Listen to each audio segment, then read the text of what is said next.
here that in Nigerian Republic you can actually get your licenses in 1 month. And I'm hoping that we'll be able to see this across the sub-region and across the continent. Information access continues to remain a big challenge. The database, for a large part, are very weak. And I tell you because I did a RISE study, and we were looking at Nigeria. We could not find information on Nigeria. We looked at Africa. We could not find information on Africa. But if you go to the Department of Energy, you could see information access is key. That's the only way you can really invest, if you have the right information, the right and credible and meaningful information. But let me talk about the one item that a lot of us probably did not focus on yesterday, and that is the idea of sponsorship. Who's your sponsor? Who's driving the local content in your country? Today we talk about the presidential directives and the impact of the presidential directives in Nigeria.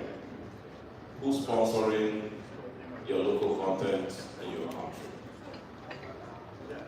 The sponsor is very important. Presidential directives, as we see in Nigeria, is making a lot of impact. Why? Because the president has agreed to be a sponsor for both local content and enabling businesses to move forward in the country. But those are just some high-level thoughts that I want to leave you with. But let's talk a little bit about the collaboration. What is the use of having facilities that are not full? Just imagine for one moment that the Chinese vendors that we have in this exhibition are now domiciled in Nigeria and have enhanced our supply chains. Just imagine that for one moment. And our shops are getting full. Imagine for one moment that the Samsung yard in Nigeria could be utilized for a project in Ghana. Or imagine that the seafarers training that's going on in Ghana can attract a lot of candidates from Nigeria. And I'm using Ghana as the poster child here. Why? Because we're next door neighbors. And if we can't even cooperate across borders, how do we cooperate down the continent? So that's very essential. And I think about the capacity building that is required across the continent. So there are countries like Namibia that don't have the population. But you also do have countries like Nigeria that have quite a bit of population and have the experience, 70 years and counting. And the experience can be leveraged across the continent.